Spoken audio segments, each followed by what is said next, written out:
Hola, ¿qué tal, profe? ¿Cómo andan? Hola, buen día. Buen día. Buen día. Ahí siguen entrando algunos. Bueno, vamos a ver un poco de asma hoy, ¿sí? Porque por lo que me contó el doctor Vera, nos comentaba que en clínica comenzaron con la parte de respiratoria y vieron asma, ¿verdad?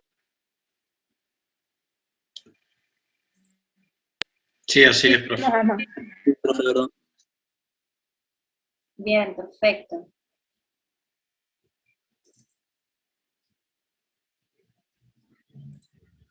Así que me van a ir contando ustedes también. Vamos a charlar un poco de asma.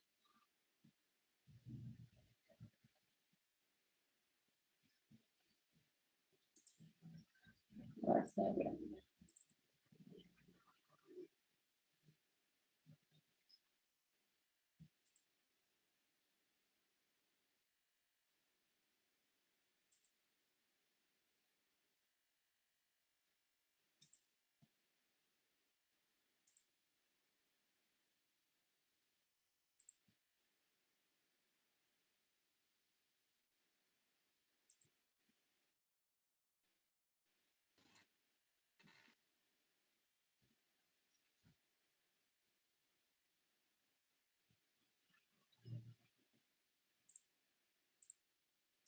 Bueno, ahora sí. Bueno, vamos a empezar. ¿Quieren preguntarme algo? ¿Tienen alguna duda de, de todo lo que vienen viendo? ¿Vienen con clases con el doctor Vera y van más o menos al día con clínica? ¿Pueden ir como organizándose más o menos con clínica? ¿Estamos logrando eso o no?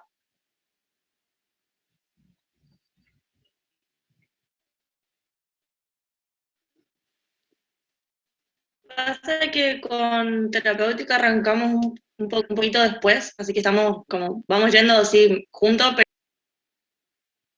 En clínica. Bueno, está muy bien. Bueno, vamos a ver entonces hoy asma. Cualquier pregunta que tengan me frenan, no hay problema.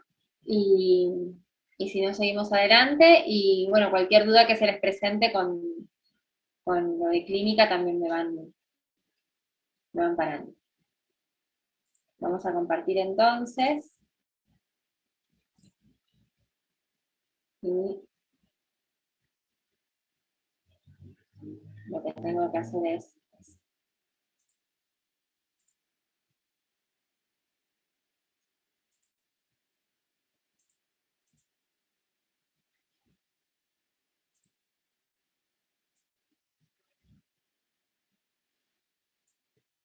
Bueno,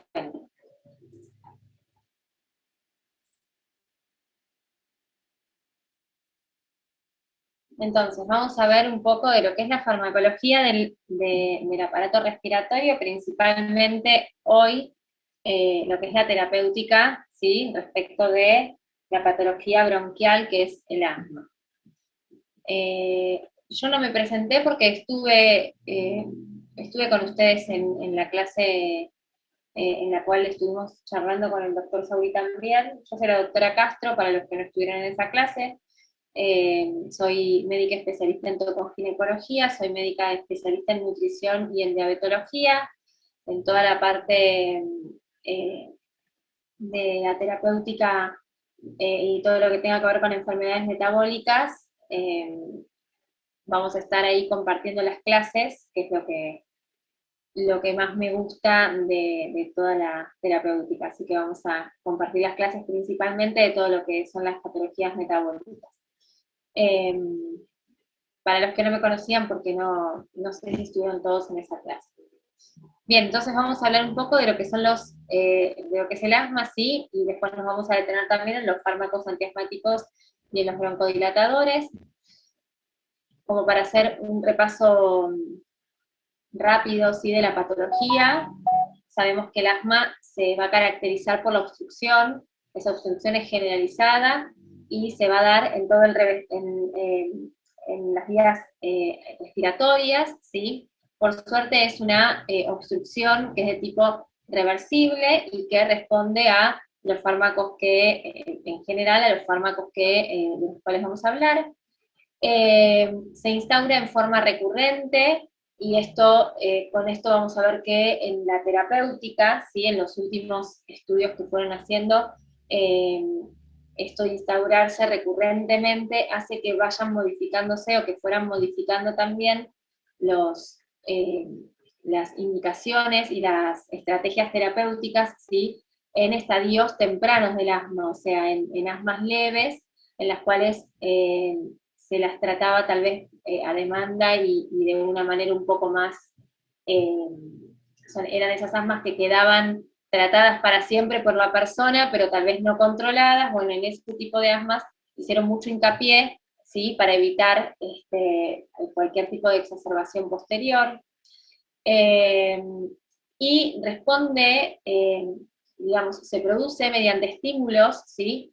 Que no son nocivos naturalmente, y que en aquellas personas que no son asmáticas no van a generar una respuesta bronquial, y sí lo hacen en aquellos pacientes que son susceptibles, obviamente.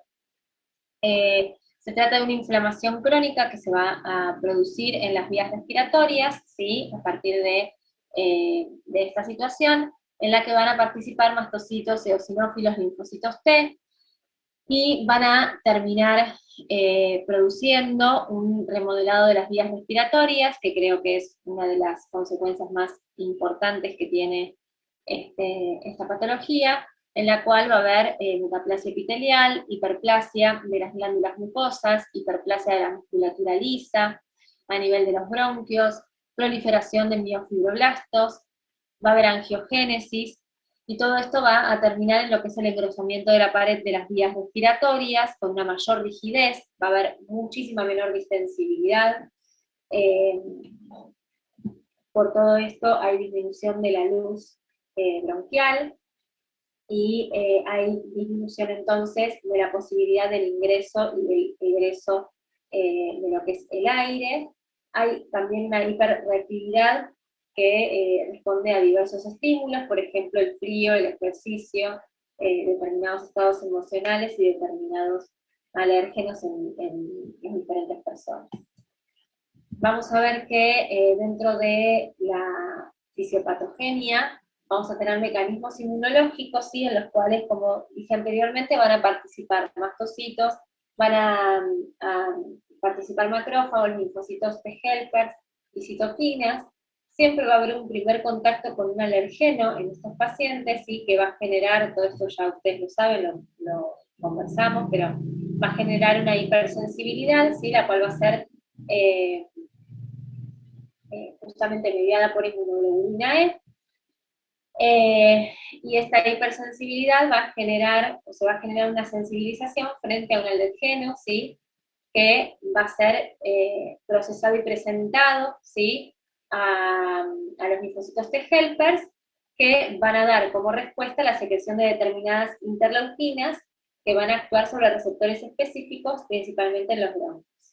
Estas interleuquinas, las principales, son las 5, la 4 y la 13, ¿sí? Que intervienen en lo que es la maduración y la síntesis de inmunoglobulina E, o sea, de anticuerpos, ¿sí? Originados a partir de los linfocitos B, que van a tener justamente una reacción específica en receptores de los bronquiales. La interleuquina 5 también va a promover la proliferación y la diferenciación de los eosinófilos, ¿sí? Y acá tenemos una gran respuesta y una de hipersensibilidad, ¿sí? Y un parámetro de laboratorio clarísimo de lo que es hipersensibilidad y alergia. Así es como en las siguientes exposiciones al mismo antígeno se va a producir, obviamente, la liberación de sustancias biológicamente activas que van a ser las que en definitiva van a dar como consecuencia acción espasmogénica, vasoactiva, quimiotáctica y citotóxicas, que van a dar origen a al broncoespasmo y a la clínica característica del asma. Ay, qué largo que se me hizo, chicos, pero bastante bien, ¿no? Se entendió bastante, pero se los hice como un cuento de sin fin. Bien, acá un poco en lo mismo, ¿sí? Un poco más graficado, que a veces hay algunos de ustedes que les puede servir más el gráfico y otro la lectura. Entonces, acá sí lo que quiero resaltar es esto, vuelvo a lo mismo, tiene que haber una alteración génica que predisponga al paciente a que padezca de esta hiperreactividad bronquial, ¿sí? Acá ponemos como ejemplo el polen, ¿sí? Como estímulo, y lo que se va a generar, ¿sí? Es la presentación del antígeno, la activación de los linfocitos T, que van a secretar las interleuquinas que anteriormente nombramos, y van a generar una respuesta de los linfocitos B con la formación de interleuquinas, de anticuerpos, ¿sí? Que van a actuar sobre receptores específicos, dando origen a toda la sintomatología asmática. Bien. Para lo que es el diagnóstico del asma, sí, se determinaron varios criterios, ¿sí? En donde vamos a encontrar, en principio, la historia, ¿sí? De síntomas respiratorios, y por otro lado también las alteraciones o las variaciones en las espirometrías, ¿sí? En los volúmenes expirados. Entonces, para los criterios para hacer el diagnóstico del asma vamos a tener una historia de síntomas respiratorios variables, que van a ser los síntomas típicos, ¿sí? Por ejemplo, sibilancias, faltas de aire, opresión en el pecho, tos. Las personas con asma tienen generalmente más de uno de estos síntomas, y los síntomas se producen de forma variable con el tiempo y varían en la intensidad. A menudo se producen o son peores por la noche o al despertar. Responden también al ejercicio, ¿sí? A la risa, a determinados alérgenos a los que fueron sensibilizados, o al aire frío, ¿sí? Y esto es muy característico en el paciente asmático. Los síntomas a menudo ocurren o empeoran con infecciones virales, y ahora el gran ejemplo que tenemos es el coronavirus. Y por otro lado, entonces, además de toda esta historia, ¿sí? Clínica que tiene que tener el paciente, también tenemos que tener la evidencia de la disminución que se produce en el volumen expirado, ¿sí? Entonces,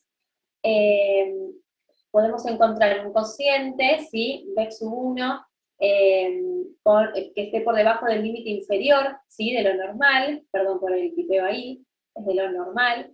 En el adulto sería lo normal mayor a 0,75 o a 0,80, ¿sí? En los niños mayor a 0,85.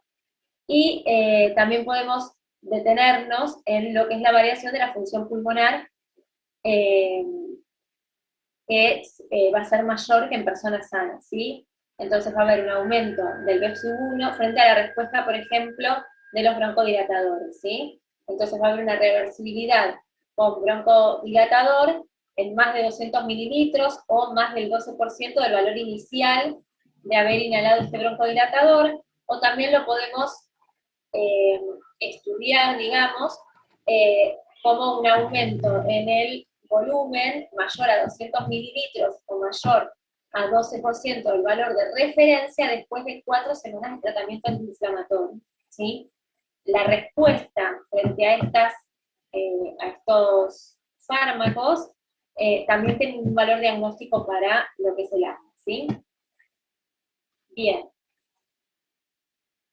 También hay una clasificación clínica que se refiere a la severidad del asma, ¿sí?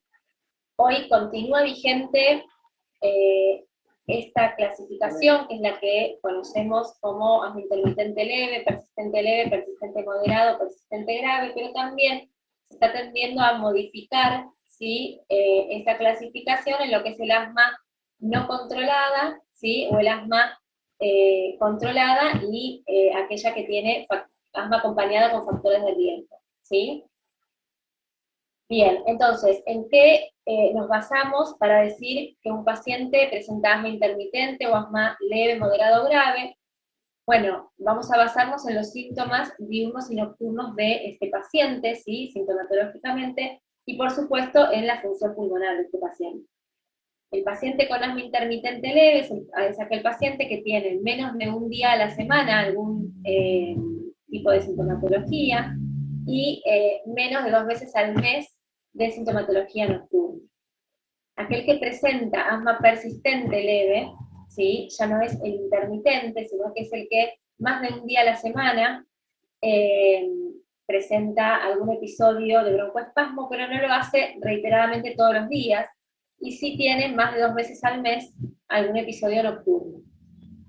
El asmático persistente moderado va a ser el que tenga síntomas diarios, ¿sí? Entonces ya este paciente va a estar o va a presentar su vida cotidiana afectada, y más de una vez a la semana, ¿sí? Broncoespasmos nocturnos que pueden afectar o alterar el sueño. Y por otro lado tenemos el asma persistente grave, en el cual los síntomas son continuos, puede haber crisis frecuentes, ¿sí? Y la actividad está completamente alterada, la rutina del paciente, ¿verdad? Bien. Esto ya lo vamos a hablar más adelante, pero ¿qué es lo que estuvo muy en estudio? Bueno, por supuesto que siempre van a estar estudiando el asma más grave, ¿no? Los grados más graves de asma. Pero también lo que se vio mucho es que el asma leve, ¿sí? Los grados bajos, tendían sí a ser los menos controlados, o sea, eran pacientes que tal vez, como no tenían a repetición, ¿sí? Sus broncoespasmos, principalmente en el intermitente, eran pacientes que no se controlaban y que persistían con esta patología bronquial, ¿sí? Sin hacer ningún tipo de modificación, y que podían llegar a largo plazo a presentar exacerbaciones. Entonces modificaron mucho en ese sentido, ¿sí? Tratar de evitar exacerbaciones a largo plazo. Bien. Dentro de los fármacos antiasmáticos sí vamos a tener varios. ¿Alguna pregunta de esto en referencia a todo lo que es las generalidades de asma? ¿Algo que me quieran preguntar? Uy, ahí tengo un montón de cosas en el chat, chicos, no lo miré. A ver, perdón, que no haya mirado el chat. No son ¿Me preguntas. escuchan bien? Sí, ¿Por qué no son preguntas iguales. Igual, profe. Sí, se escucha bien. ¿Todos están escuchando bien? Perfecto, Sí. porque alguno de ustedes no escuchaba y... Sí, profe, era yo, pero era por el internet, el wifi, entonces lo desconecté y estoy usando los datos del teléfono ahora. Y ahora sí la escucho bien. Bueno, perfecto, perfecto. Pensé que habían preguntado algo y dije, pobres, los dejé colgados. Bueno, buenísimo si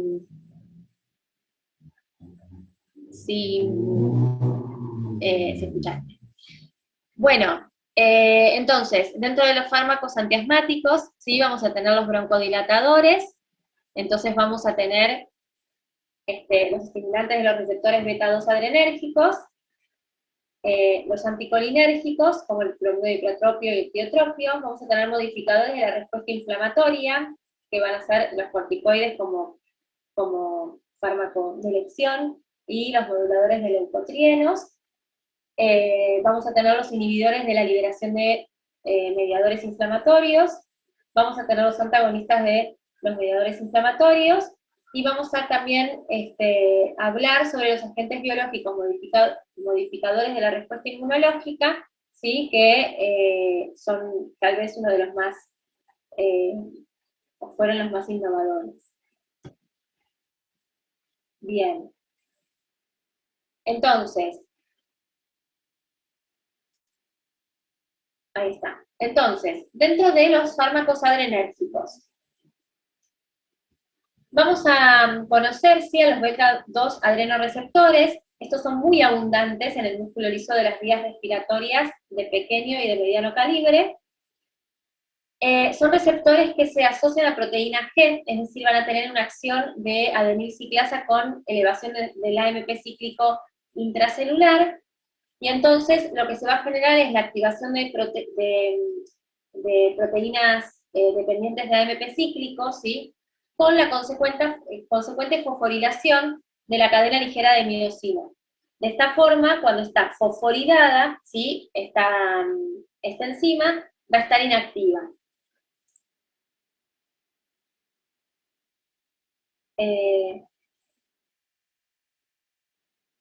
A ver, aguarden un segundo que me están...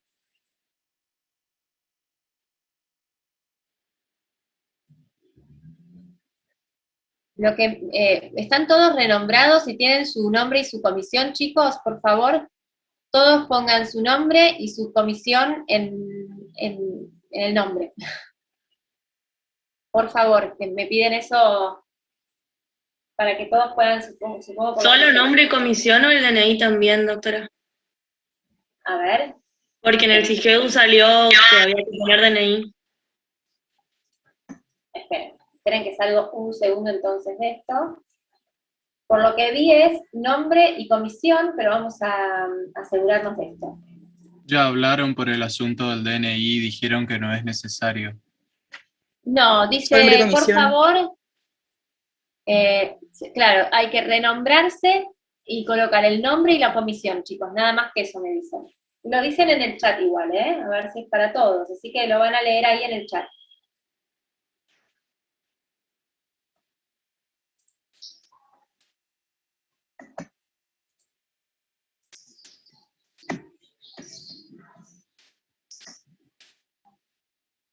Así que no olviden eso, poner el nombre y la comisión, así.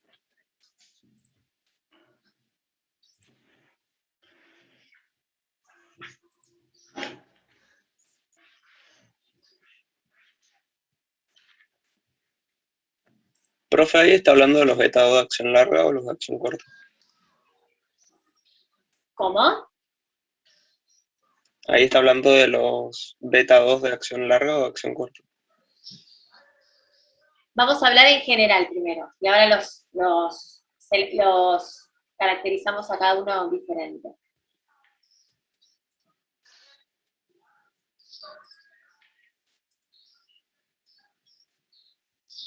Bien.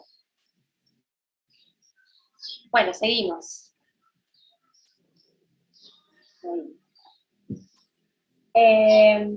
Entonces, lo que va a pasar es que se va a fosforilar esta enzima, ¿sí? Va a haber una disminución de calcio intracelular y va a haber una disminución del complejo calcio-calmodulina con una biorelajación, ¿sí? Al desfosforilarse esta enzima pasaría todo lo contrario, ¿sí? Esperen que me súper desconcentré porque me siguen mandando. Ahí está.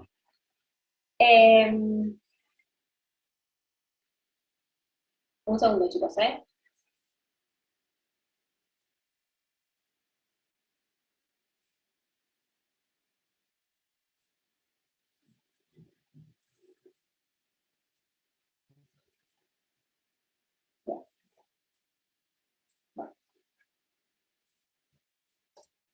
Recuerden si alguno...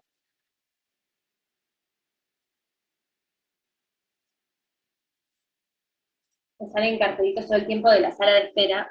No los concentro. Bien, entonces, los beta 2 entonces lo que van a tener es una proteína G asociada, van a tener un efecto, ¿sí? Una acción de adenilciclasa, van a elevar el AMP cíclico intracelular, se va a generar la activación, ¿sí? De enzimas dependientes de AMP cíclico por este aumento, ¿sí? Y consecuentemente se fosforila, ¿sí? La cadena ligera de miosina. Al fosforilar justamente se va a inactivar y va a haber una disminución, ¿sí? En lo que es el calcio intracelular, o genera una disminución del calcio intracelular, disminución del complejo calcio-calmodulina y una consecuente miorelajación.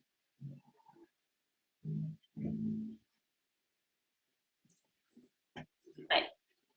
Bien, entonces, ¿cuál es la acción, sí? El mecanismo de acción de los beta 2 agonistas. Recordamos que va a estar unido, ¿sí? A una proteína G, va a generarse el aumento de AMP cíclico, ¿sí? Este aumento de AMP cíclico va a producir la fosforilación de una fosfoquinasa, ¿sí? Se va a generar el aumento a nivel citoplasmático de calcio, ¿sí? Y este calcio lo que va a permitir, ¿sí? O lo que va a generar es la acción a nivel muscular, ¿sí? Con la consecuente, en este caso, miorelajación.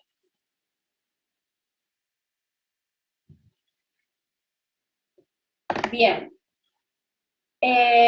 ¿Cuál es la acción farmacológica que se va a obtener de estos medicamentos? La activación va a generar broncodilatación, vasodilatación, inhibición de liberación de mediadores inflamatorios, y esto lo tiene, ahora vamos a hablar un poco más de esto, y aumento del aclaramiento mucociliar. La acción broncodilatadora va a aumentar con las dosis, pero va a llegar a una determinada acción máxima, ¿sí? En la que no va a aumentar la intensidad, sino que lo que va a aumentar es la duración, o lo que va a permitir es un aumento en la duración del efecto, pero no va a aumentar en intensidad esa acción. Y siempre va a ser beneficioso, y esto también lo vamos a hablar más adelante, asociarlos a fármacos antiinflamatorios, ¿sí? Siempre tienen una acción o mejora, ¿sí? Esta patología asociándolos a un fármaco antiinflamatorio.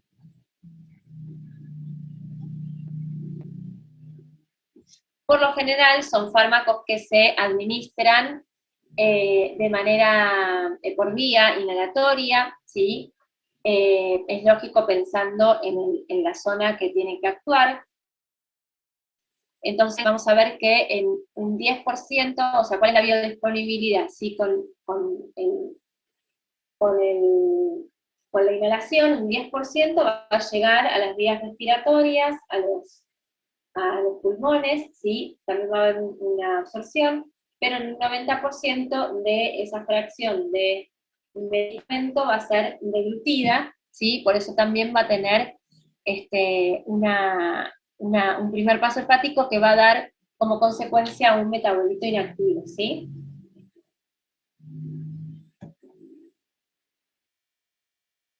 Bien, dentro de esta familia de fármacos, ¿sí? Vamos a tener algunos que tienen mayor duración, otros que tienen menor duración, y otros que tienen una duración muy prolongada. Los beta-agonistas selectivos, ¿sí? Pueden ser de acción corta. Estos que tienen acción corta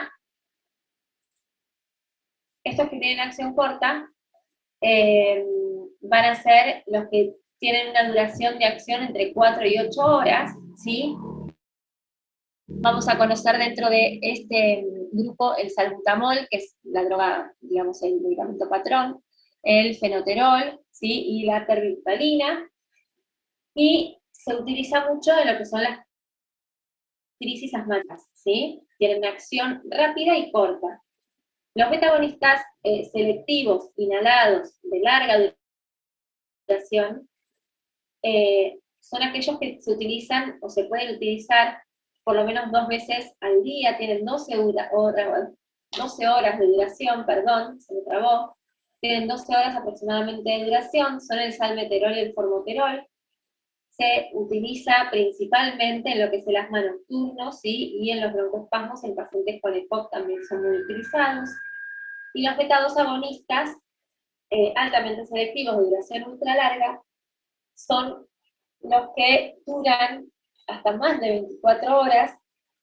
Vamos a tener dentro de estos el indacaterol, el carmoterol, ¿sí? Bilanterol.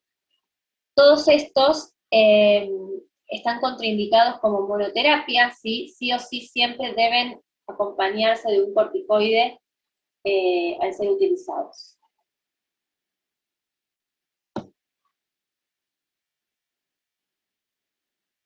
Como efectos adversos que podemos nombrar de estos fármacos vamos a tener que en su mayoría se van a dar por aquellos utilizados o aquellos efectos que se dan por la absorción, ¿sí? Por vía oral y cuando se utilizan de manera endovenosa.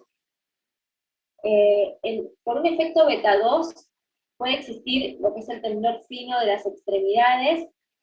Este temblor fino de las extremidades y la taquicardia o palpitaciones son dos efectos que se ven mucho, digamos, son efectos muy frecuentes, ¿sí? Con los beta 2 agonistas utilizados de manera inhalatoria, ¿sí? Puede haber intranquilidad, puede haber nerviosismo, y por vía aérea los que se producen son mínimos, ¿sí? No hay grandes efectos adversos, son selectivos, por lo tanto no hay gran cantidad de efectos adversos por vía inhalatoria, pero sí lo que llega a absorberse puede generar este tipo de efectos, ¿sí? Y característicamente el temblor fino y las palpitaciones es bastante frecuente, o por lo menos es lo que más afecta a los pacientes. Tienen algunas interacciones, ¿sí? Aumentan los efectos del hipotropio, aumenta la toxicidad de simpáticos miméticos como las anfetaminas, la dobutamina y la dopamina. Hay que evitar tomarlos, ¿sí?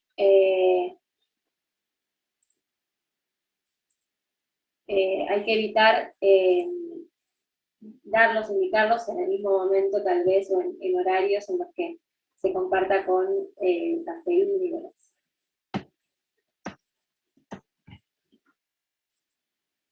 Bien. La vía de administración, por lo general, como dijimos, la vía es la más común, es inhalatoria, es la más conveniente, ¿sí? Y se utilizan inhaladores presurizados. Estos inhaladores pueden ser polvos inhalables, o pueden también utilizarse nebulizadores, ¿sí? La vía oral es la menos utilizada, ¿sí? El principal uso es en tratamientos crónicos en pacientes que no puedan utilizar ni inhalador ni nebulizador, y la vía parenteral es solamente para pacientes hospitalizados, ¿sí? La realidad es que lo que más vamos a ver es todo lo consecuente y lo que tenga que ver con la vía inhalatoria. Bien. Por otro lado tenemos otro grupo, ¿sí? En los cuales vamos a encontrar los fármacos anticolinérgicos.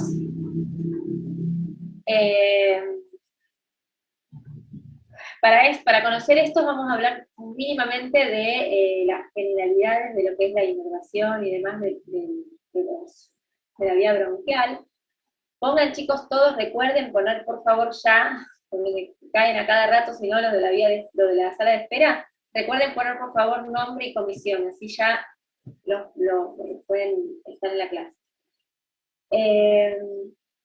La principal, entonces, vía de inervación vegetativa a nivel pulmonar es de tipo parasimpático, ¿sí? Es el nervio vago el que está ahí atento a al pulmón, ¿sí? La liberación de acetilcolina lo que hace es estimular receptores muscarínicos. Estos receptores muscarínicos característicamente presentan 5 tipos, ¿sí? En el pulmón tenemos en el ganglio parasimpático tenemos los muscarínicos tipo 1, en el endotelio muscular muscarínicos 1, terminaciones colinérgicas comanglionares tenemos los muscarínicos 2, en el músculo lisobronquial tenemos muscarínicos 2 y 3, en glándulas submucosas 2 y 3, y en la pared alveolar tenemos los muscarínicos 4, ¿sí? Al estimular estos receptores se va a producir inhibición de la broncodilatación, beta-adrenérgica, incremento de la secreción mucosa y control de la liberación del factor surfactante.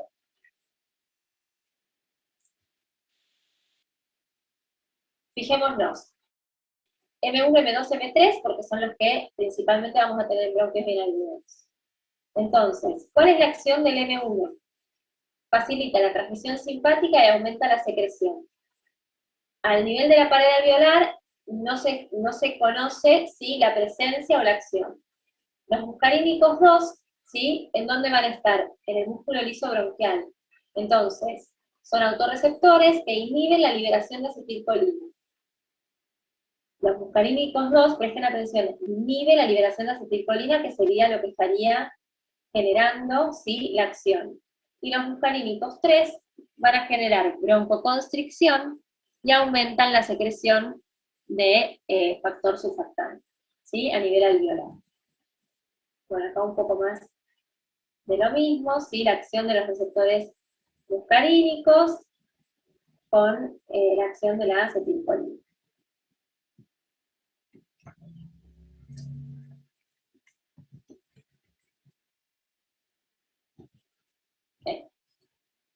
Normalmente hay un bajo nivel de tono basal de la actividad parasimpática sobre la musculatura lisa, es decir, normalmente hay constantemente, ¿sí?, un tono de base que se genera sobre la musculatura lisa bronquial, que depende justamente de este tono colinérgico.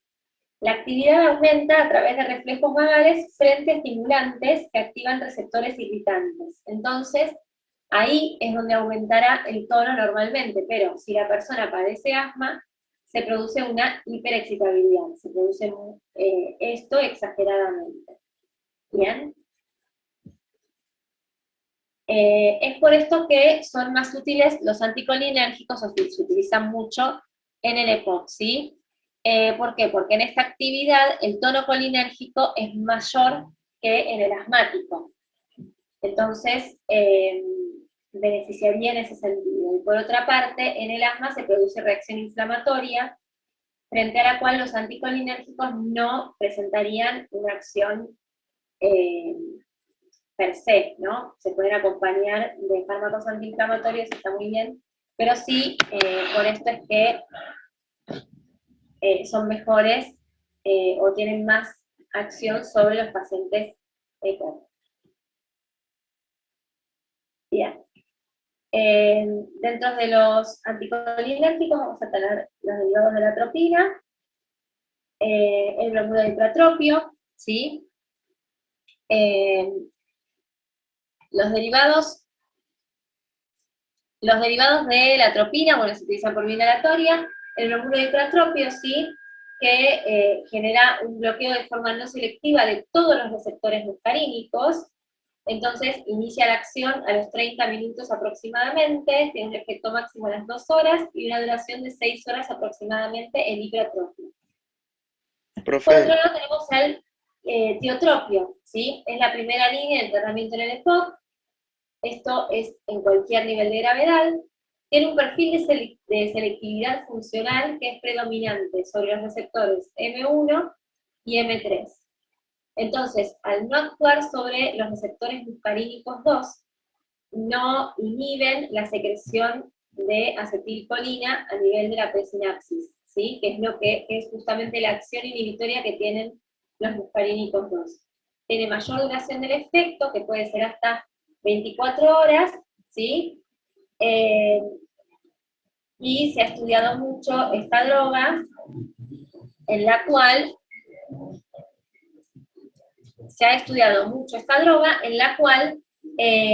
por la cual disminuye la disnea, reduce el uso de inhaladores de rescate y reduce la mortalidad. Acá Ian me pregunta si no se dan beta-2 conjunto con anticolinérgicos. ¿Se pueden dar beta-2 conjuntos con anticolinérgicos? Sí. Se puede utilizar. Y no es que no se utilizan anticolinérgicos en el asma, tienen mayor acción sobre la patología en el EPOC, pero después vamos a ver que tenés segundas opciones de todo. Bien. Para ir terminando ya con todos los fármacos que tenemos a disposición, vamos a tener los glucocorticoides. No es acá donde vamos a ahondar por demás en los glucocorticoides, y saber que a nivel molecular los glucocorticoides tienen acción sobre la transcripción de genes, Entonces tienen acción antiinflamatoria porque bloquea genes de citoquinas, ¿sí? Bloquea genes de citoquinas como la interleucina 2, 3, 4, 5, 6. O sea, bloquea transcripción para estas, el factor estimulante de colonias de granulocitos y de macrófagos, ¿sí? Receptores para las citoquinas, quimioquinas. Entonces lo que hace es, con todo esto, ser uno de los principales fármacos antiinflamatorios, ¿sí? Aumenta la producción de moléculas antiinflamatorias, ¿sí? Y eleva también la transcripción de receptores beta-2 adrenérgicos. Entonces, una única no bloquea la respuesta inmediata al alergeno, ¿sí? Es decir, tiene que ser una acción prolongada. Broncoconstricción, puede generar broncoconstricción, hipersecreción mucosa y edema, pero si bloquean la respuesta inflamatoria, hacen un bloqueo de la respuesta inflamatoria cuando se produce, sí, o se da reiteradas veces, de manera tardía, y va a también bloquear la hiperreactividad bronquial consecuentemente. Inhibe a los macrófagos y a los eosinófilos, va a disminuir la extravasación microvascular y mediadores inflamatorios. Todo esto lo que hace es, obviamente, la respuesta antiinflamatoria. Doctora, disculpe, usted dijo que genera broncoconstricción si se da una dosis única, si se da de manera continua, ¿disminuye la hiperreactividad? ¿Así sería? No, no bloquea la respuesta de manera inmediata. O sea, no te va a bloquear, no es lo que vos vas a utilizar para hacer una broncodilatación, para hacer, ¿se entiende? Para disminuir la hiperreacción del moco, para disminuir el edema. Vos no lo vas a dar como darías el salbutamol para que te haga una respuesta inmediata. Todo lo contrario, vos lo que necesitas es una respuesta más tardía, porque la respuesta la vas a tener frente a la antiinflamación que te va a generar. ¿Se entiende? Lo necesitas, digamos, es sumamente útil, pero no es para algo rápido. No vas a tener una respuesta rápida. Claro, porque es de mantenimiento, profe. Es para control o mantenimiento, Exacto, como dijo el es compañero. para el mantenimiento, es para evitar todo este remodelamiento del que hablamos inicialmente. ¿Sí? Entonces, lo necesitas para que esté todo el tiempo haciendo una respuesta antiinflamatoria y no se genere todo el cambio de la pared que generaría en el asmático. Y ahora hablamos, Agustín, un poco más, porque en el China, o sea, en las guías, lo que empezaron a ver es esto, que si uno da solamente salbutamol y no le da bola al antiinflamatorio, y bueno, igualmente se sigue generando toda la acción en la pared. ¿Sí? Bien. Gracias. No sé si está bien redactado, pero es eso lo que quiere decir. A pesar entonces de ser inhalatorios, pasan a circulación en una proporción variada. Esto pasa con todos los medicamentos que se dan mediante esta vía. Y la duración del efecto pulmonar se da aproximadamente entre 6 y 8 horas. Bien, los glucocorticoides, si hablamos de efectos adversos, son miles. Estos que utilizaríamos en algunos casos son inhalatorios, entonces tal vez son menos a nivel sistémico, pero cuando se dan por vía oral tenemos los millones de efectos adversos de los corticoides, ¿sí?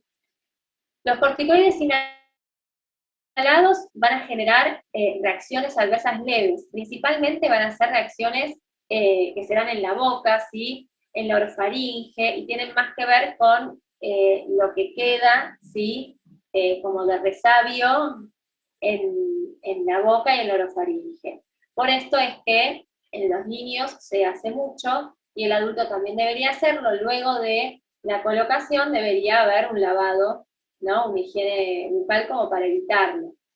¿Qué es lo que puede generar? Puede producir afonía, que obviamente va a ser reversible, puede producir muguet o candidiasis orofaringea, ¿sí? Y esto tal vez se evita con los lavados posteriores a la inhalación.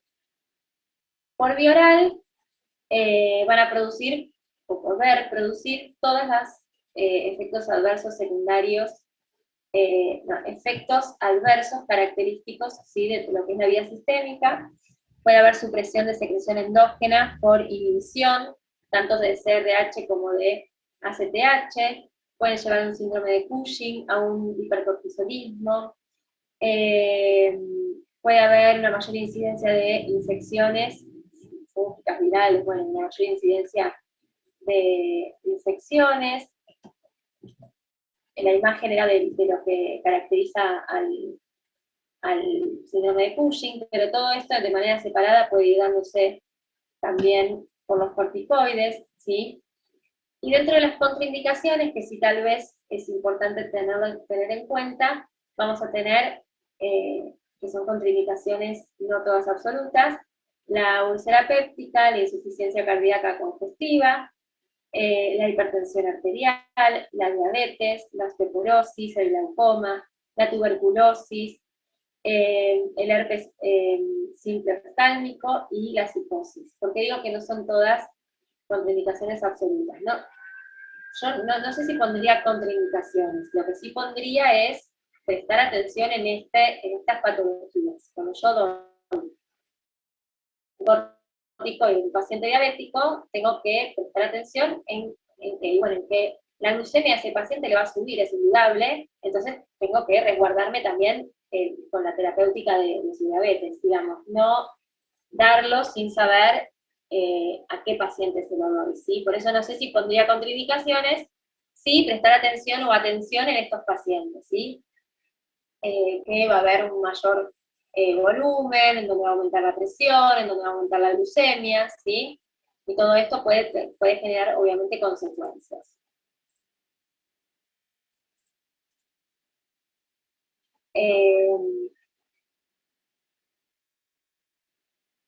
Acá me preguntan, en el caso de que se produzca síndrome de Cushing, si tendrían que reducir la dosis de corticoides.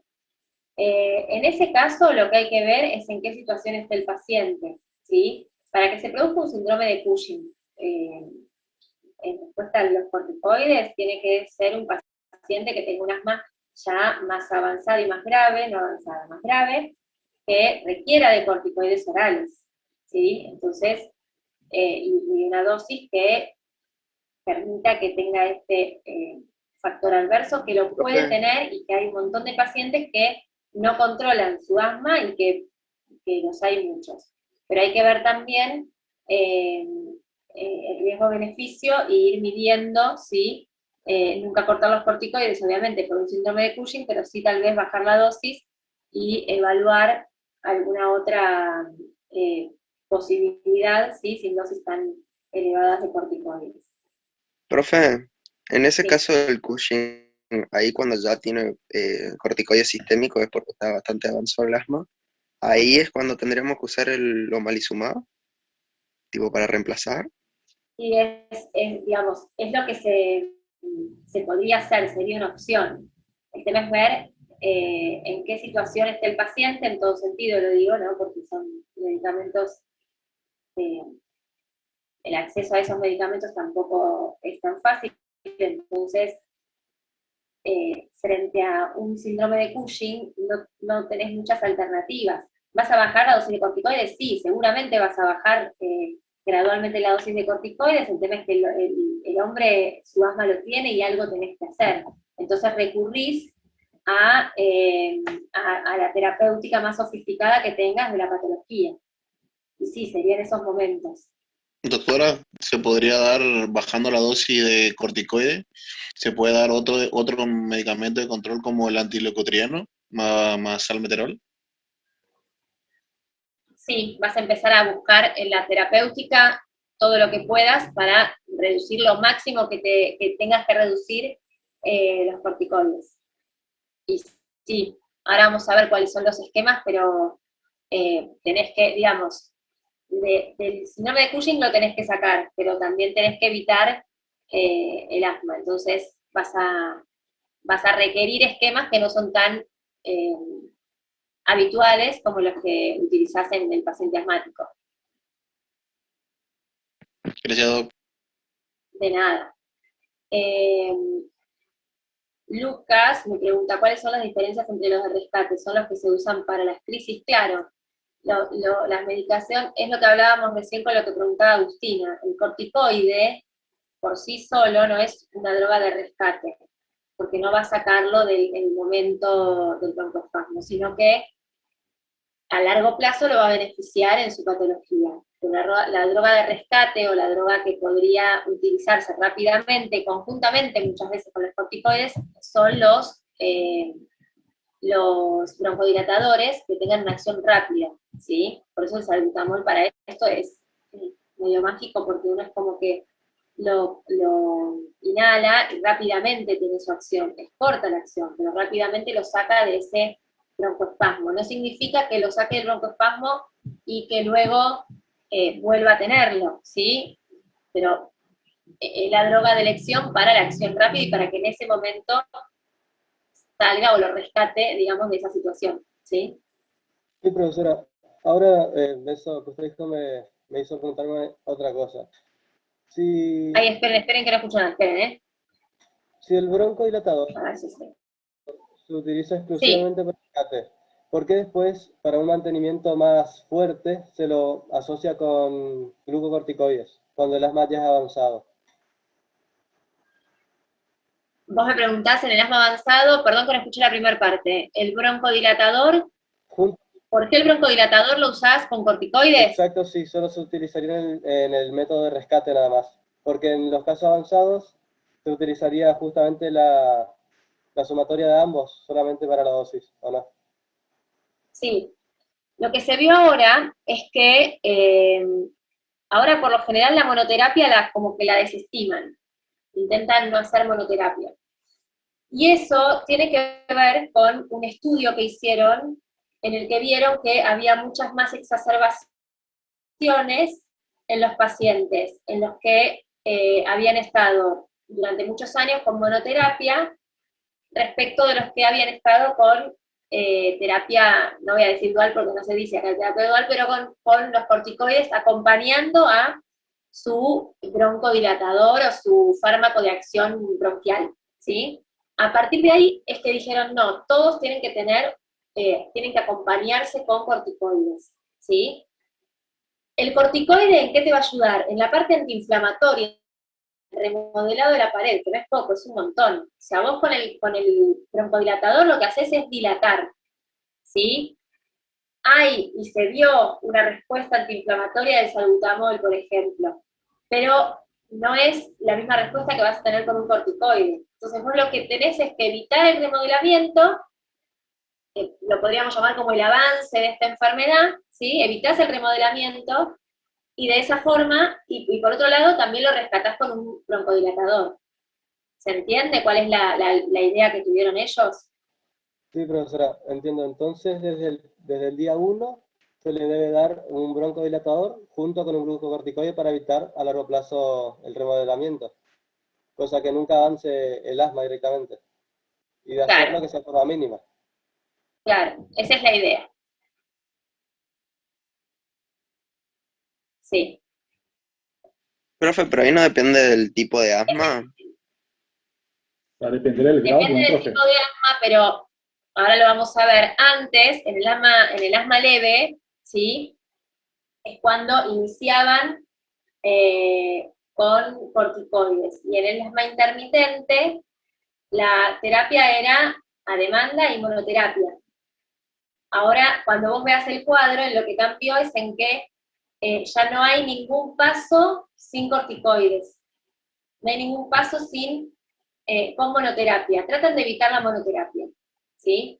Y tal vez no le dan tanta importancia a la monoterapia en un intermitente leve, pero sí al asma leve. Al persistente leve le dieron más importancia a la utilización del corticoide y a evitar completamente la monoterapia. Y de lo que habla mucho la guía del intermitente leve es que son pacientes que terminan usando el salbutamol en el momento que lo necesitan, que tal vez no es mucho, pero ellos lo que se preguntaron es, bueno, ¿qué pasa con el remodelamiento en estos pacientes? O sea, ¿continúa el remodelamiento o no? Y es por eso que un poco lo tratan de modificar. Entonces, profesora, a un asma leve, intermitente, con glucocorticoides del día 1, ¿se puede evitar el paso a que sea persistente? Perdón. En el caso del asma leve intermitente, si desde el inicio se le da glucocorticoides, ¿se podría evitar que se vuelva persistente o aún así se avanzaría la persistencia? No, en el asma persistente en el asma intermitente uno puede evitar que se haga persistente. Digamos, hay mucha gente que tuvo broncoespasmos en algún momento de su vida y que después los maneja, pero esas personas en algún momento siempre, o por el frío, o en alguna estación del año, o en algún momento cae otra vez en el broncoespasmo. Y por ahí por año es poco, pero cae en ese broncoespasmo. Entonces, lo que está en pleno estudio también es esto que vos decís. Sí, se evitaría, si yo le doy un corticoide, se evitaría el remodelamiento, se evitaría todo ese cambio en la pared, y eso es lo que hizo que vayan avanzando más a que la monoterapia no, y sobre todo a que no haya pacientes asmáticos no controlados. O sea, el intermitente, vos imaginate que una vez le dijeron que era asmático, tiene el salbutamol por las dudas, se lo pone cuando lo necesite y nada más. Ese es el paciente bien, que no tiene control, ¿sí? Entonces, doctora, en la actualización del GINA nuevo, me habla sobre que por cada episodio de broncoespasmo que tenemos, hacemos un corticoide inhalado más de rescate, SABA. Claro, acá en el chat, perdón, que estoy leyendo el chat, que hay un montón de cosas que no leí. Lo que dicen es, hay que cambiar los escalones que hay en los libros. Claro, lo que pasa es que van a estar desactualizados, porque estas actualizaciones son de verdad bastante recientes, no sé si tan recientes, pero bueno, vienen de hace unos años, entonces hay muchas modificaciones. Y acá una de sus compañeras, Ana, les dice que hay que guiarse de lo que les dio, de los escalones que les dio el doctor Miguel. Claro, hay que guiarse del GINA por lo menos 2019, que después ya no tuvo más tanta variación. De esa guía que está más actualizada. Si se van por eso les decía, en el primer escalón, lo que más cambia es en los primeros escalones, porque ahí es donde realmente notaron van a notar la modificación, ¿sí? Y se van a quedar cortos con lo anterior, con lo viejito no tiene esas modificaciones. Bien, alguien me estaba preguntando algo y lo corté, perdón. No, le preguntaba que en el asma intermitente, en el leve, que lo que se podría hacer es, o lo que se hace, no sé, le pregunto, es si por cada episodio de broncoespasmo se da corticoide inhalado más salbutamol, o se puede también corticoide inhalado más salmeterol. No, lo que se vio es que se puede hacer un tratamiento crónico, se puede cronificar, o bien utilizar siempre no monoterapia y sí corticoide. Utilizar además del salbutamol el corticoide. Lo que pasa es que vos no te olvides que el corticoide, si vos el corticoide te colocas una vez, no va a tener un efecto antiinflamatorio rápido, pero tampoco es que va a tener un efecto antiinflamatorio continuo. No es que lo colocas una vez y te perdura toda la vida. Entonces, Se hace crónico, entonces no pasaría al escalón persistente leve según los episodios, por eso no, porque todavía no está, eso todavía no está, no está, ¿cómo es? No está, en la guía no está, bueno, no sabemos, recomendado. Lo que pasa es que si vos te lo pones a pensar, si vos a un paciente le vas a agregar el corticoide en el momento de la crisis en sí, lo que podés beneficiar ahí es lo de la acción en ese momento, ¿sí? Toda la acción inflamatoria en ese momento, que no es poco, porque puede también llevar a iniciar un remodelado y demás, pero lo ideal sería que sea algo a lo largo del tiempo como para evitar realmente ese remodelado. ¿Se entiende? ¿Para qué quieren que no haya monoterapia solamente. Sí, sí, se entiende. Ahora lo vemos y lo leemos igual porque yo traté de bajar algunas cosas de la guía, pero los cambios son por eso y están bien explícitos en la guía. Ahora vemos si lo bajé y si no lo vemos en la guía directamente. Terminemos con los fármacos que ya viene en la parte de la guía, ¿sí? Entonces, dentro de los glucocorticoides, ¿cuáles son las aplicaciones terapéuticas? Bueno, son el tratamiento de elección, ¿sí? Para el asma persistente siempre sí o sí va a tener que estar, ¿sí? Leve, moderada, severa, ¿sí? Lo que puede haber cambiado ahora es ver si cambiamos el primer escalón también. Los beta-2 agonistas con broncodilatadores beta-2 agonistas más de 2 veces por semana, ¿sí? Ahora igual vemos todos los escalones, quédense tranquilos.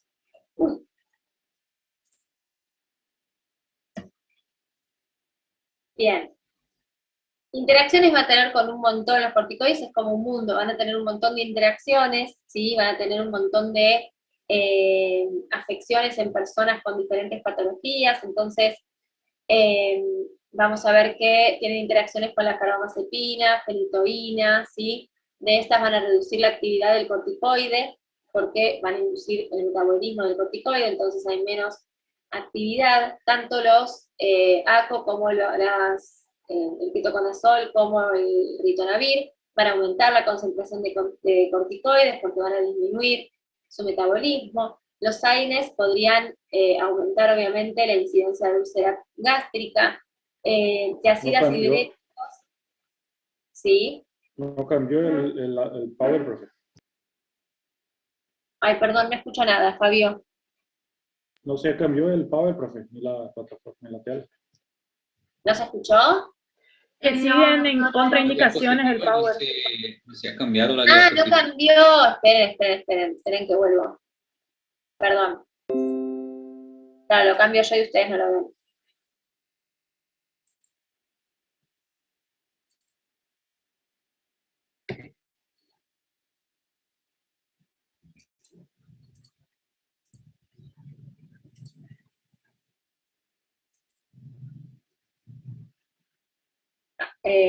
Seguíamos en interacción.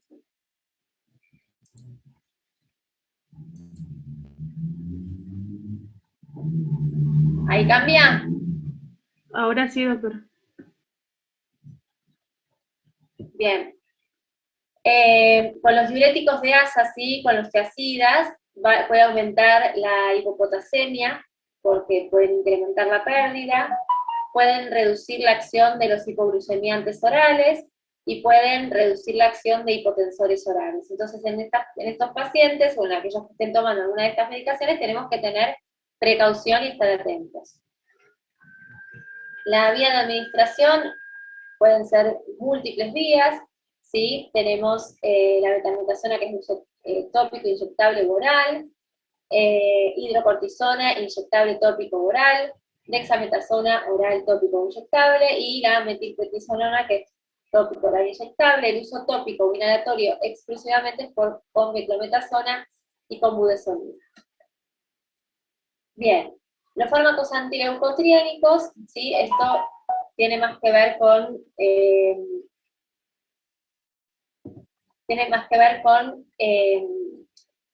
lo que es la inflamación también, ¿sí? Y la acción broncodilatadora.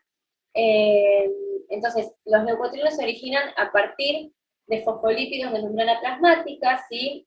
Se libera el ácido araquidónico por la acción de una enzima que es la fosfolipasa A2 citoplasmática. Una vez formados los leucotrienos, van a actuar activando receptores que son los cis-LT1, cistenil leucotrieno tipo 1. Los leucotrienos van a participar activamente en los fenómenos de broncoconstricción, de hiperreactividad bronquial, de infiltración inflamatoria y de hipersecreción bronquial, ¿sí? O sea que van a participar claramente en todo lo que es una crisis asmática, ¿sí?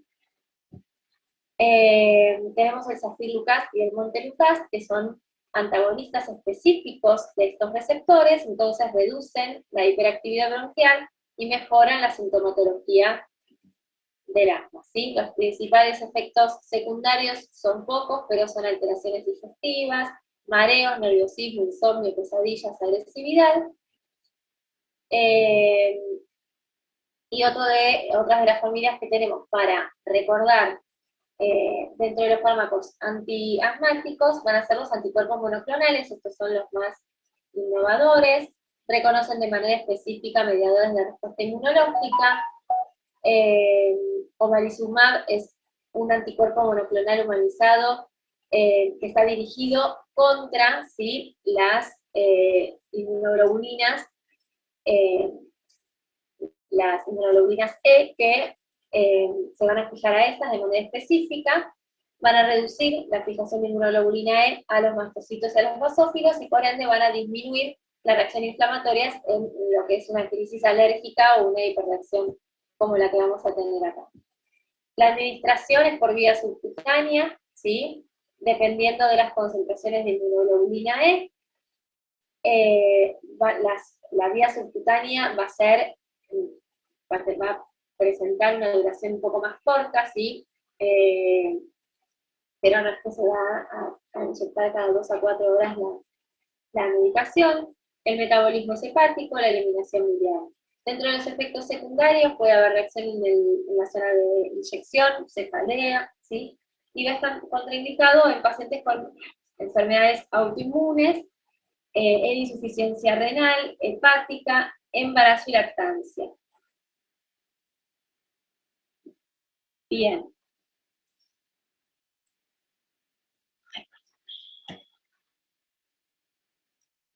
Bueno. Profe, hola. Sí. Una duda. En el libro Harvey dice que en una crisis asmática se da metilprednisolona intravenoso o también se puede dar prednisolona vía oral cuando el paciente, por ejemplo, está teniendo una crisis asmática grave. En una crisis vas a usar más la vía endovenosa, no vas a usar tanto la oral, porque tiene acción más rápida también, seguramente. Y además porque vas a usar la vía endovenosa por la actitud que pueda llegar a tener el paciente. Y por eso, cuando hablamos de corticoides, no sé a qué va la pregunta, cuando hablamos de corticoides, viste que dijimos que los corticoides, bueno, no, eso también lo dijimos de los dilatadores. Los corticoides endovenosos los vas a usar siempre en el hospital, digamos, en una situación de crisis y para sacar de esa crisis aguda. Podés usar hidrocortisona, podés usar el corticoide que puedas instaurar de esa manera, por vía endovenosa. ¿Sí? No sé cuál era la pregunta. Sí, entendí. Eso si llega el paciente en el hospital teniendo esa crisis. Sí. Y si está en su casa y tiene una crisis asmática grave, ¿cuál sería el primer fármaco que usaría? No, para una crisis asmática grave va a tener que usar su fármaco de rescate, pero si es grave va a tener que hospitalizarse igual, digamos. En ese momento, si puede resolverlo con un broncodilatador, ¿sí?, que tal vez esté también, que tenga también algún corticoide, o con la medicación que él esté tomando de rescate, fantástico, pero si no, si es grave va a tener que sí o sí recurrir a la emergencia. Porque no va a poder, claro, no va a poder, por otra vía no va a poder salir de esa crisis.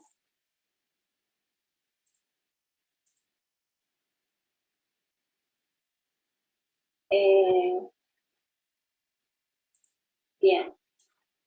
Bueno, en la evaluación del control del asma se precisa conocer la existencia de síntomas diurnos, y esto ya lo hablamos un poco. Esto es del GINA y tenemos los síntomas diurnos más de 2 veces a la semana, despertares nocturnos, necesidad de utilización de medicamento de rescate más de 2 veces a la semana, o la limitación de la actividad, ¿sí?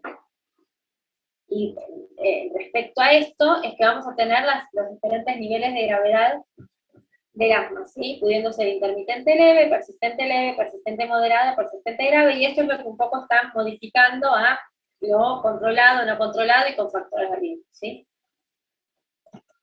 ¿Sí? Porque a ustedes no les pasa, pero a mí tampoco me pasa. Entonces, ahí surgieron nuevas recomendaciones, ¿sí? Que esto es lo que venimos hablando y que es lo que también me interesa que hoy de esto se lleven, porque no es lo mismo, siempre les decimos, vayan, lean el libro, pero bueno, en este caso no, no lean el libro, lean la guía, porque si no van a estar desactualizados.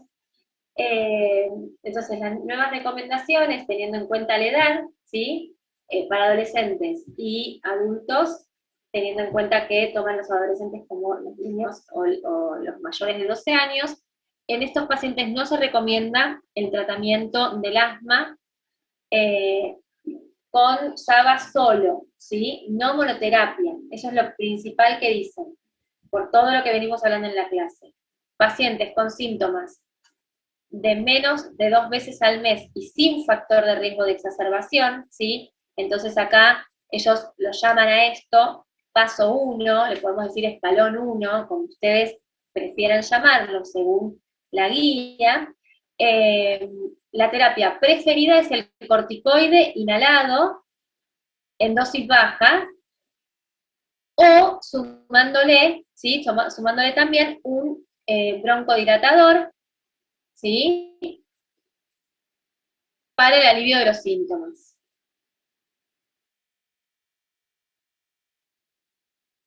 Bien. Fíjense que en la terapia, ¿sí? Es el corticoide, lo que ponen como crónico, y después ponen algo para lo que nosotros estamos denominando rescate o para el alivio de los síntomas, ¿sí? O sea, acá ya lo que empezaron a hacer es evitar toda la patología que pueden generar en el bronco.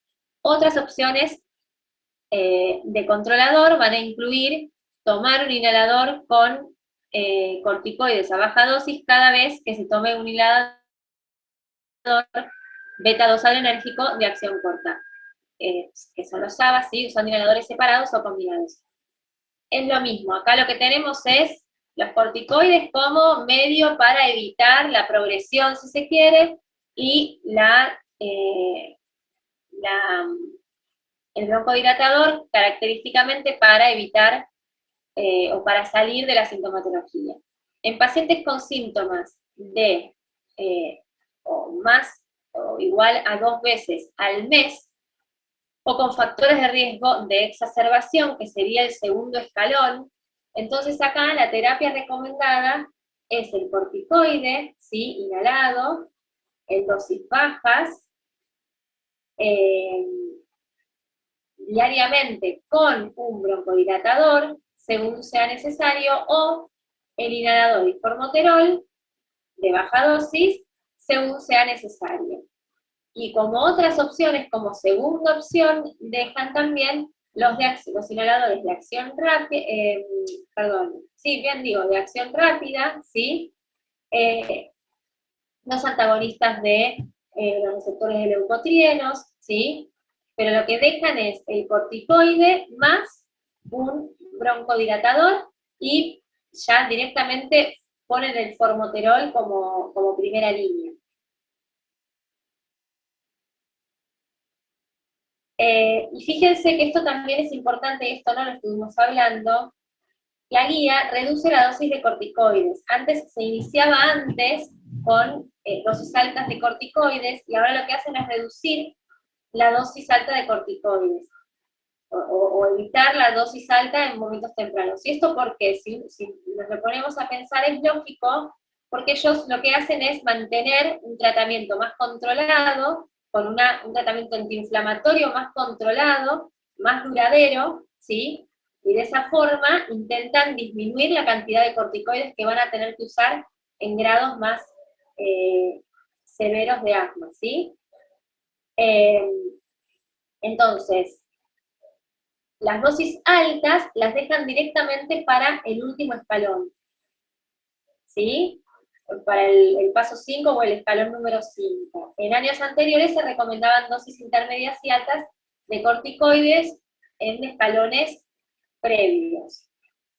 Los tratamientos complementarios, entre ellos las terapias biológicas, se están empezando a recomendar en el paso más avanzado del asma.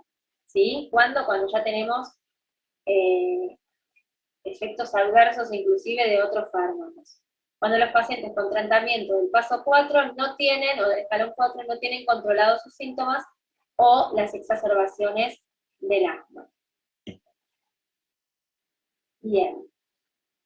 Este es una de las, ¿cómo es? Esta es una de las escaleritas. Hay otra que está mucho más completa, esa no la pude bajar bien, no se veía, bueno. Pero hay una que está mucho más completa, que es así, es más de forma horizontal, ustedes la deben haber visto. Yo igual, si no tienen el GINA 2019, yo tengo una versión más corta, entonces está bueno también que la tengan, yo después eso se lo subo a la plataforma. Pero la idea es que en los diferentes escalones, ¿sí?, vayan agregando y modificando en base a la sintomatología que presenta el paciente las diferentes drogas, ¿sí? Y fíjense que siempre las dosis de corticoides son bajas, ¿sí? Bueno, ahora obviamente son bajas, recién en el cuarto intermedias, y recién en el último escalón son altas dosis de corticoides, ¿sí? Profe, una pregunta. Sí.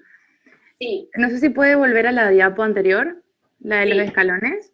Espera, a ver, voy a intentarlo. Ahí está, ahí pudo.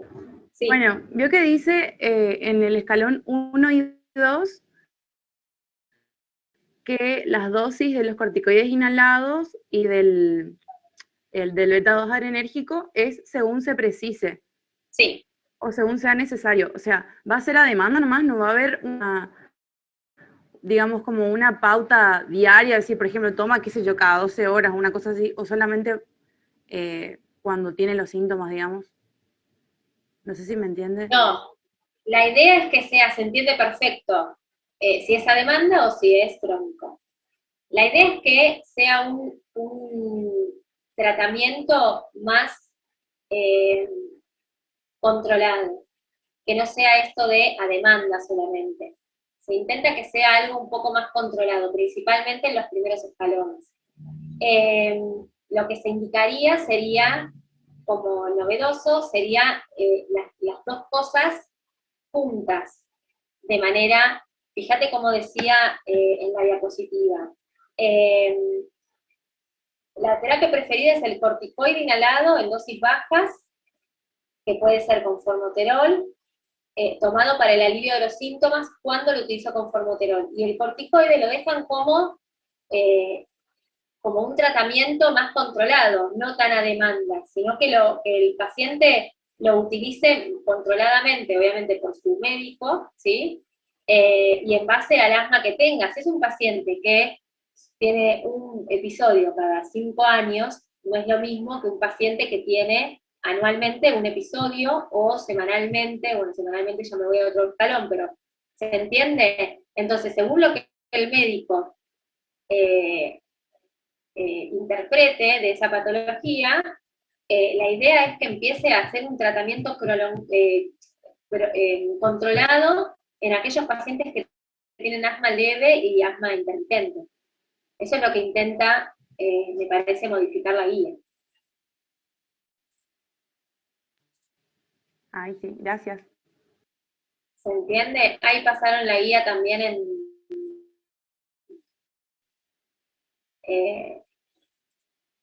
el chat. Esa es la idea. El resto, o sea, la verdad es que no hay mucho cambio, pero sí cambió mucho el tema de los corticoides, de las dosis y de que lo ponen en todos los escalones. ¿Sí? Y después, en la guía, fíjense que hay un cuadro que es mucho más lindo de los escalones, ahí no ve a nadie ni molesta, ahí está. Hay un cuadro mucho más lindo de los escalones, que es horizontal y que está mucho más detallado. Entonces ponen, a ver si tengo la guía acá, lo vemos acá. Porque de tiempo me parece que estamos bien. Chicos, les dejo de compartir porque me estoy volviendo loca. No los veo ustedes, no puedo mover el...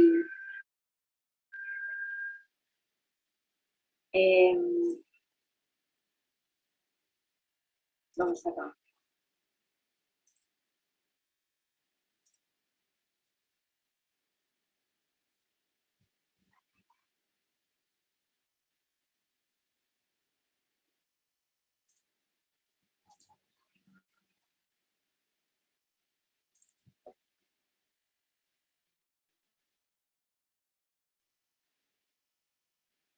Porque este de los escalones no está mal, pero es muchísimo más claro el que no pude.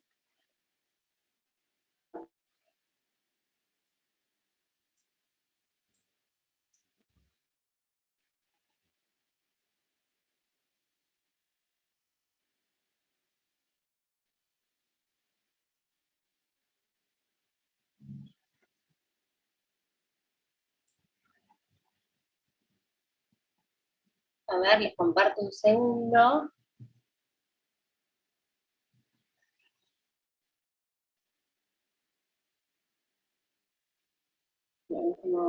Para que se vea.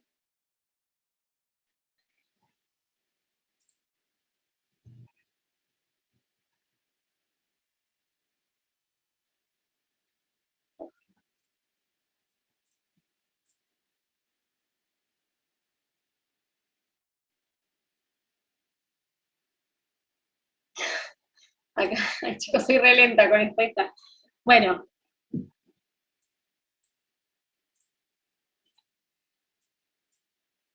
Fíjense, es lo mismo, pero está tal vez un poquito mejor organizado, ¿no? En los diferentes, ustedes tienen elección de tratamiento controlador.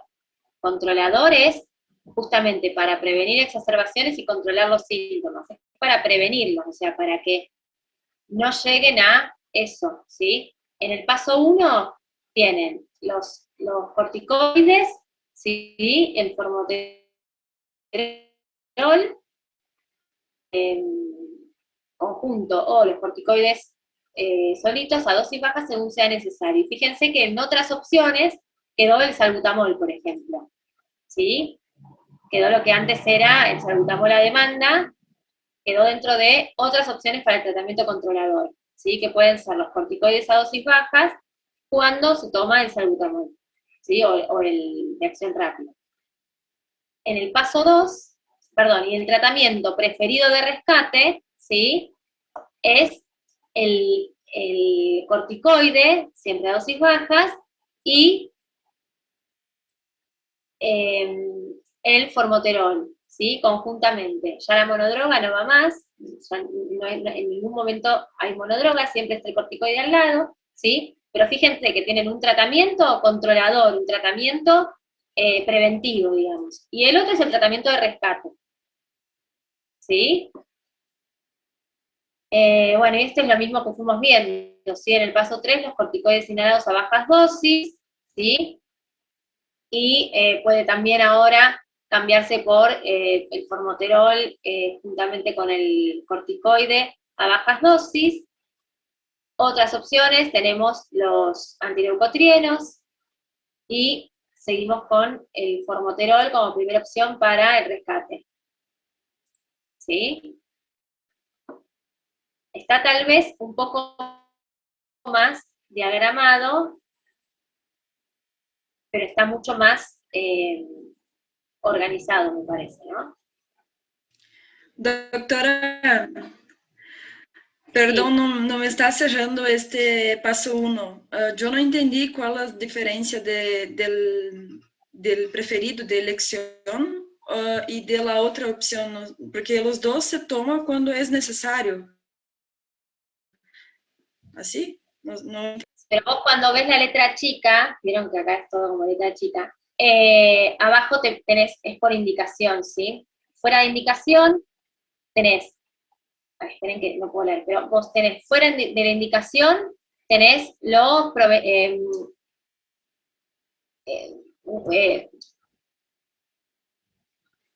cómo les se los bajo a lo que se interpreta.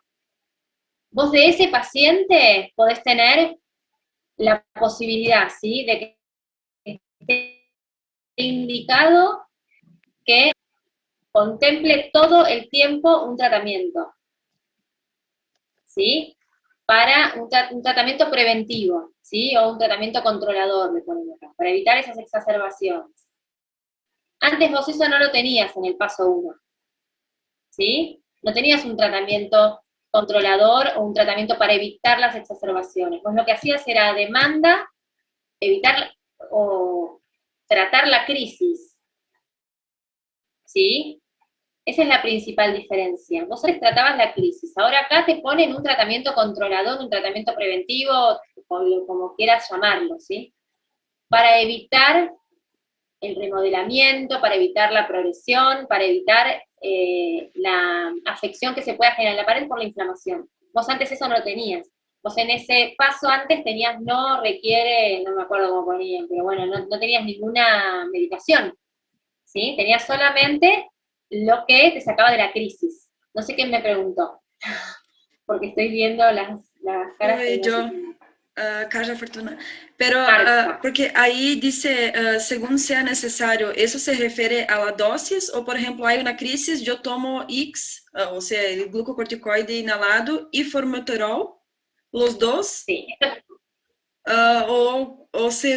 Según sea necesario a la dosis, eso que me confunde. Porque si no, el de elección y la otra opción. El tratamiento de rescate.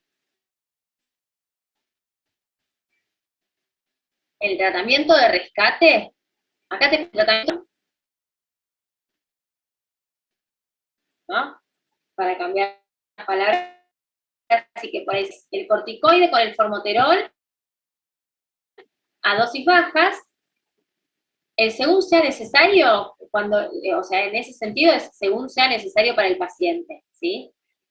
El según sea necesario de la elección en el tratamiento controlador es lo mismo. Si el paciente tiene todos los años una consulta con su neumonólogo porque tiene por año 2 crisis y el neumonólogo considera que tiene que tener un tratamiento controlador, ya en esta guía digamos, está dentro de la guía, que debería ya tener un tratamiento controlador para evitar las exacerbaciones, porque ellos lo que hicieron, y después léanlo porque es interesante.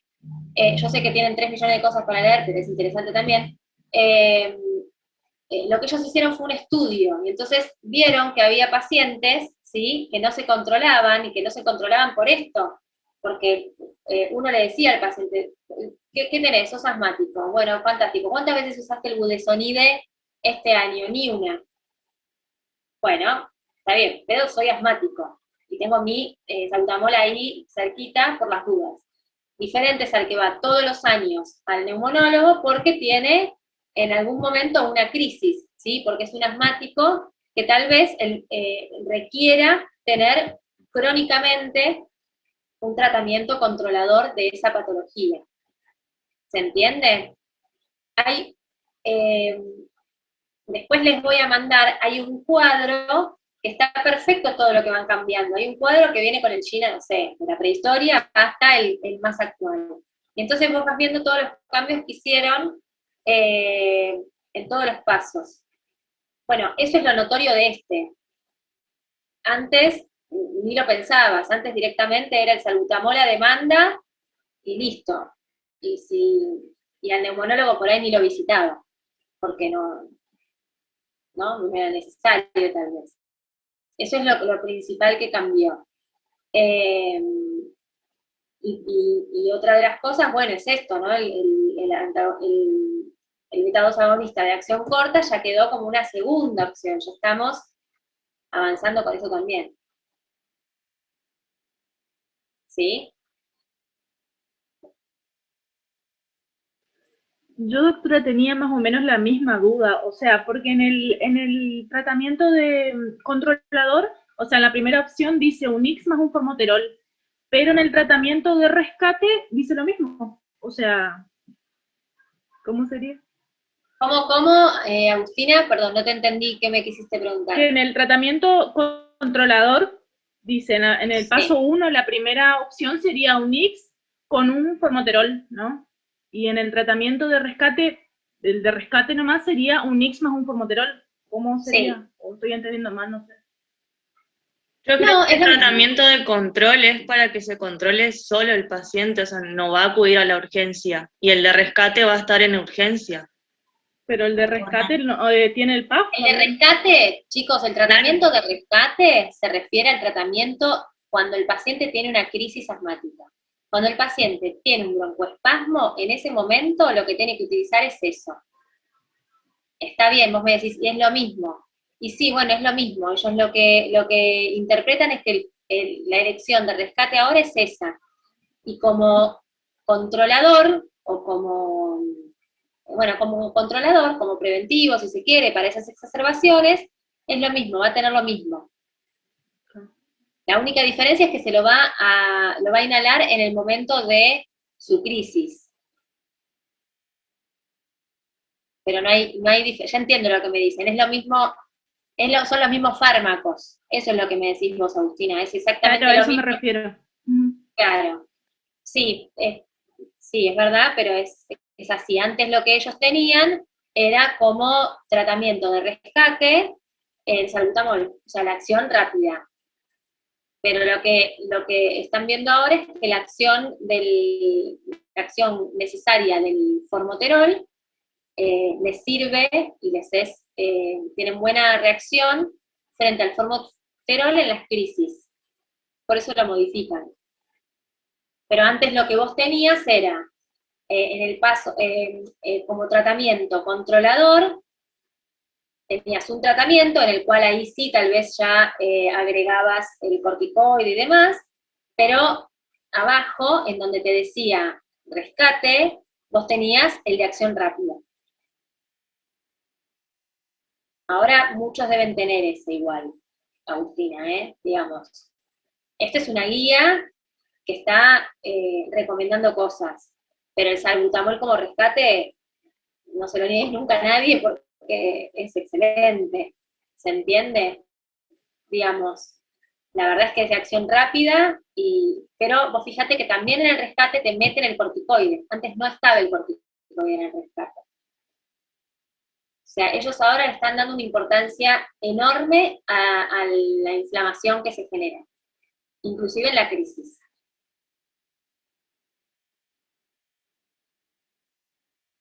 Bueno, ¿qué más? ¿Algo más? Yo hay cosas que igual voy pensando con ustedes, O sea, está bueno por eso, porque estamos viendo acá a Noelia habla de esto también, a ver. Es el mismo fármaco porque lo usa cuando es necesario, es decir, cuando tiene crisis, por eso es el tratamiento en sí. Solo lo usa en crisis porque el español no tiene crisis seguidas o síntomas seguidos, solo en crisis lo usa. Bien. Y las teofilinas, acá Ian pregunta, la teofilina no está muy, digamos, la crisis también. Pero bueno, no estaría como tan contemplada ahora. Tal vez, bueno, por un gran avance que hubo, pero... A ver.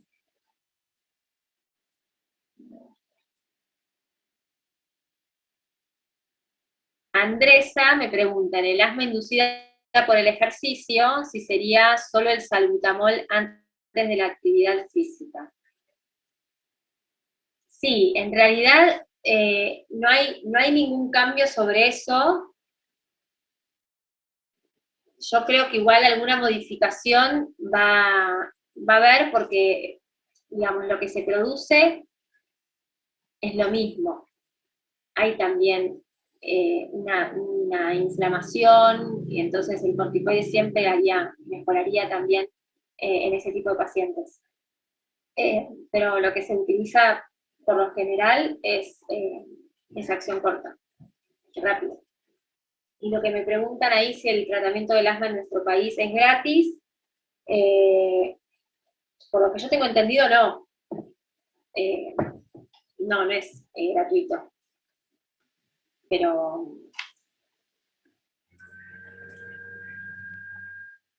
por lo que yo tengo entendido. No es gratuito. Mi hermana utiliza y tiene que pagar, o sea. Tiene que pagar. No hay una ley como el diabético, lamentablemente, porque debería, ¿no? Doctora, en el hospital de mi pueblo sí se encuentra ahí para entregar a los pacientes salbutamol. También vi que había Simbicor y distintos tratamientos para el asma para los que no tienen para comprar, digamos. ¿En dónde? Monte Caseros, Corrientes, en el hospital público allá. Claro, lo que pasa es que no hay una ley que contemple que es un tratamiento gratis. O sea, la ley, cuando es, digamos, ahí lo deben hacer por una cuestión sanitaria propia del lugar, tal vez. O, no sé, de la provincia, no sé, del lugar que sea. Pero no hay una ley como la ley del diabético o la ley del celíaco que contempla que todo lo que, ¿no? Lo que sea respecto de esa patología, qué sé yo, un paciente diabético hoy, la insulina la tiene que recibir gratuitamente. Sí o sí, por ley. Pero del asma no hay una ley.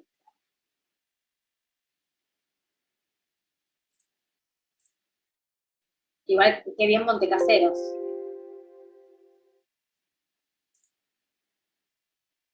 Porque avanzaron, están muy avanzados en Montecaseros, está No, buenísimo. en realidad no tenemos un hospital muy, claramente acá en Santo Tomé el hospital es mucho mejor, pero allá hay como que un bajo nivel socioeconómico, entonces, nada, los pacientes que acuden a una guardia en urgencia o los que acuden a una consulta, hay un stock muy grande de medicamentos al cual se le da, digamos. Y, por ejemplo, vi, por ejemplo, algo que es muy caro, es el Simbicor, y pacientes que están tratados con eso se le da, digamos. Y bueno, claramente el PAF de salbutamol hay por kilos, digamos. Y cuando el paciente dice que es asmático y que no tiene su tratamiento y puede comprobar que está tratado con eso, se le da, digamos. Bueno, claro, pero es por eso, es por algo bien del lugar, que está buenísimo que pase, pero es el lugar.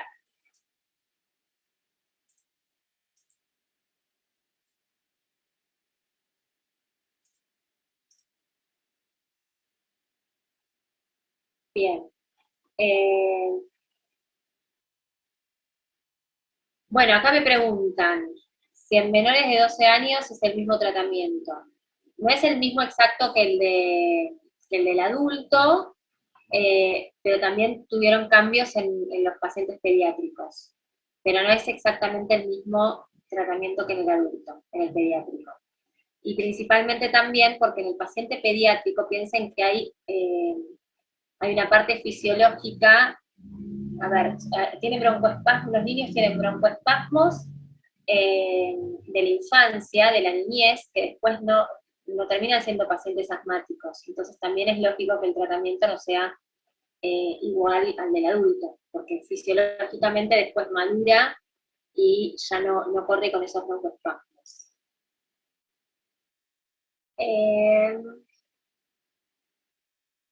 El tratamiento del asma en la embarazada. La embarazada es un tema, en realidad,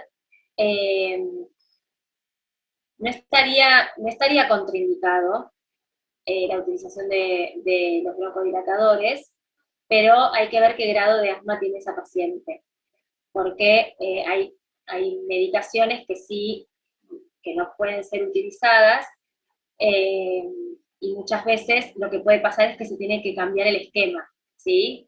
Como pasa en otras patologías, muchas veces hay que cambiar el esquema en las pacientes que cursan un embarazo.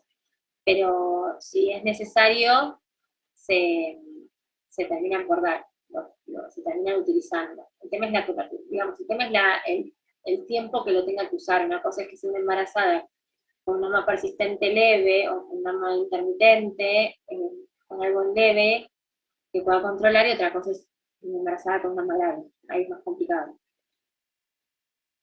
En China también está lo de niños de 6 a 11 y se puede dar, eso ya lo estábamos hablando. Bueno, fíjense que en la guía también hay un apartado que habla de las pacientes embarazadas. Bueno, yo les voy a pasar la que tengo yo, que es bien corta, como para que puedan por lo menos aproximarse y leerla. Creo que igual los cambios más importantes son esos, y sobre todo creo que si ustedes saben que de dónde sacaron esta información, esténse tranquilos que nadie va a poder decir que algo está mal, que contemplen siempre, yo siempre digo lo mismo, contemplen siempre una sociedad, una guía, algo que tenga, que científicamente esté aprobado, avalado, y siempre van a poder contestar cualquier cosa que les pregunten. Ahí en la página 53 habla de moras. Yo tengo menos páginas, chicas, les voy a pasar porque si no se van a leer una guía enorme, súper extensa, les voy a pasar la guía que me pasó el monólogo, que por ahí nos viene bien. Tenerlas un poco más cortas, son, esas que les mostré, pero son 39 páginas, entonces por ahí es más corto, y a lo que quieran ustedes ahondar van al texto completo y largo, pero por ahí se sacan dudas rápidas de más corto. ¿Les parece? Eso se lo subo a la plataforma, ¿sí? Bueno, ¿alguien más quiere preguntarme algo? ¿Quiere comentarme algo? Nos vamos a reencontrar cuando hablemos de enfermedades metabólicas, que yo me siento un poco más cómoda también charlando sobre enfermedades metabólicas. Así que cualquier duda que tengan, sobre todo, lo que quieran, me pueden preguntar, y si les tienen dudas de otros temas también, por supuesto, cualquier cosa, también pueden usar el foro de la plataforma, como para mantenernos en contacto, ¿sí? Bueno, chicos, el Power lo subo también, sí. Sí, yo les todo, después, ustedes ya, Asma, la verdad es que con la guía está, no van a tener problemas. Yo les dejo todo en la plataforma. ¿Sí? Bueno, espero que tengan un buen día, que les haya servido la clase por lo menos para orientar. Nada, estudien mucho, lean mucho, y cualquier cosa quedo a disposición y miro la plataforma, estoy atenta a la plataforma.